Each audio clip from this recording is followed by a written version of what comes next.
Welcome one and all to another edition of Football for All. I am your host, Zach Keilman, and man, I wish I did not have to do this episode at all. I didn't foresee this episode becoming a reality. I didn't foresee it even becoming in existence this early in its life cycle.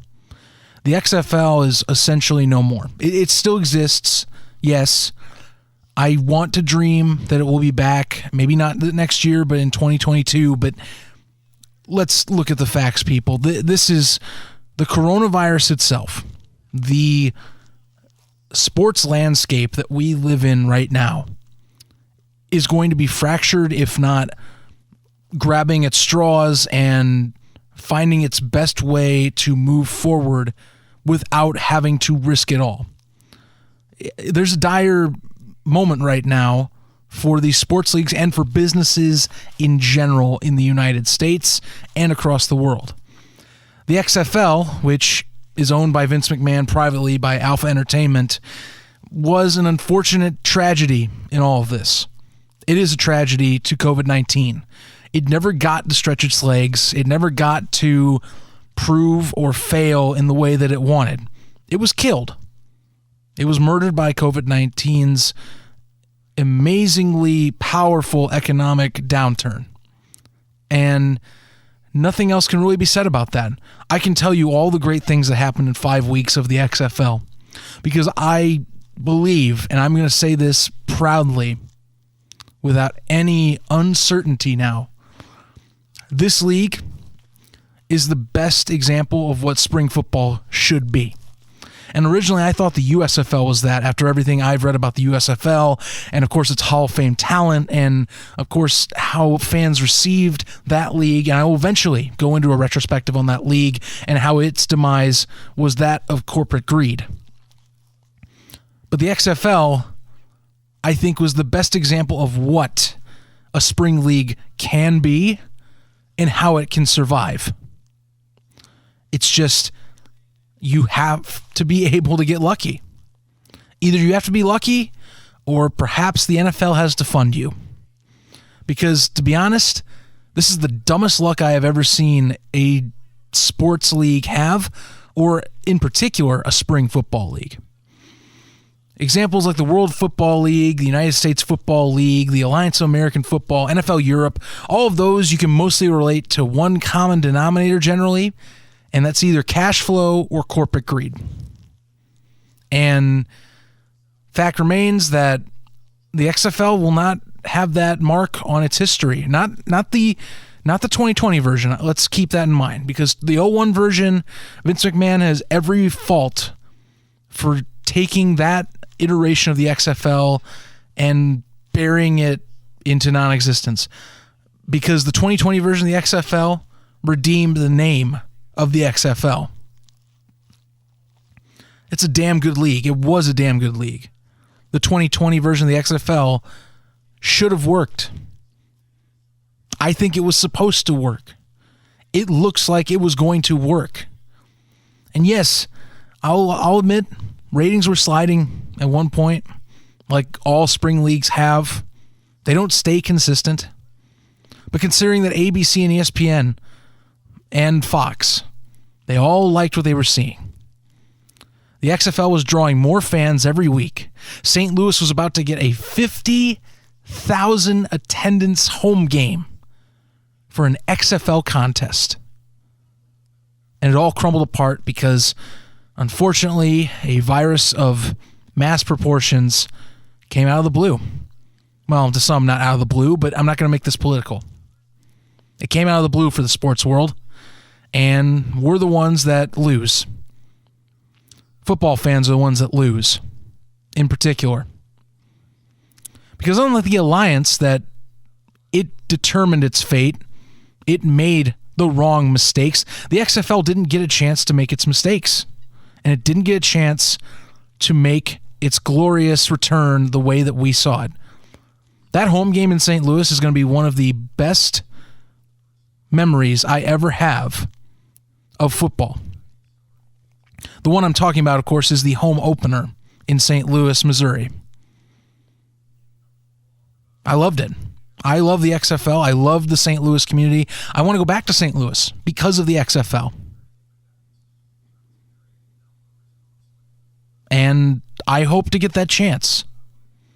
I'll proudly wear my Battlehawks gear for as long as I can. I'll proudly tout the XFL's name forever.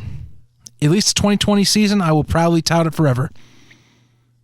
And though the XFL, again, is not gone, it's highly likely that it will be gone. And I will tout the name of that league and what it proved in 5 weeks to me, to anyone that asks. Now, how it stays around in the minds of people, I don't know. Because it only stayed for 5 weeks, and for the most part, people seem to be slowly tuning away, at least on Twitter. Facebook and Instagram, their followers still gaining on those accounts, but Twitter, it seemed like, people were starting to wane as the fact of what is next, or will this happen? And I thought it would. I thought their funding was solid. If we do not have a COVID-19 pandemic or a pandemic or outbreak that basically shuts down the economy of this country and keeps people indoors, and we're ordering takeout on random days of the week and trying to figure out what the hell we're going to do with ourselves for potentially months on end, the league survives. The league goes to year 2. The league goes to year 3. Maybe it gets a TV deal in year 4 if it's good enough. In the span of 372 days, we've lost 3 football leagues, all 3 of which I enjoyed to the max. The Alliance, even with its flawed funding and its terrible decision-making before the season ever started, it proved football can work in the spring. It proved that there's other talent out there that can make football work. The Arena Football League, an excellent alternative to American football, and one that I still say to this day when I talk about other potential summer sports that can bring entertainment, Arena Football was that answer. Because also I didn't know about the CFL at the time, but Arena Football was that answer. And I got to experience that before it went down. And it was amazing. And that one departed. And so I put all my eggs in the basket to the XFL. And some ungodly, unknown entity of a massive pandemic outbreak took down the 3rd league that I thought would work in just over a year. It's unreal. My final words on this are that whatever happens to the XFL, whether it does come back in maybe 2 years or something, or the more likely scenario of that it is gone from the public eye, all I have to say is thank you. Thank you for being an amazing product. Thank you for giving me something to talk about and a passion in more ways than none. Because it's not that I don't love the NFL. I do. I love the Chicago Bears. They're always going to be my favorite football team. They're a family football team that me and my dad share passionately and that I will care about and be a fan of till the day I die. But I always feel like there's more football that can be made available to people. And the XFL did that. And it also gave me a place for me as a sports-centric person to express my sports opinions and to give an expertise of that said league and its features and how fun it was and how amazing the rules were and all of the star players that I think were stars that got their name recognition. We'll never forget PJ Walker right now, at least in the near future, because he is the XFL. He was the embodiment of what it could be. Fun, frantic, on the fly, and had a chance. And dear God, I think someone eventually, someday, is going to get this damn thing right. I think it can work. I want it to work. I don't want to hear the generic response of college football being the minor leagues of the NFL. That's a cheap answer. That is a cheap answer to what I think spring football can be. That's a cheap answer to the players that don't get a fair shake all the time by scouts or the NFL. That's cheap. And someday, someone's going to make this damn thing work. Until next time, guys, subscribe to your favorite podcast app for this podcast. I'll be sure to bring more excellent content even after the demise of the XFL. I hope to do CFL content now once the league is able to restart. I know they postponed. And maybe I'll do IFL content. I guess that's the only other option.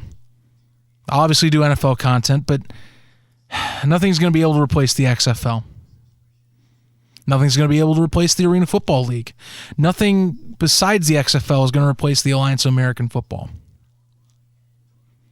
Until then, guys, stay safe out there. I know it's dangerous, but we'll get through. And stay tuned.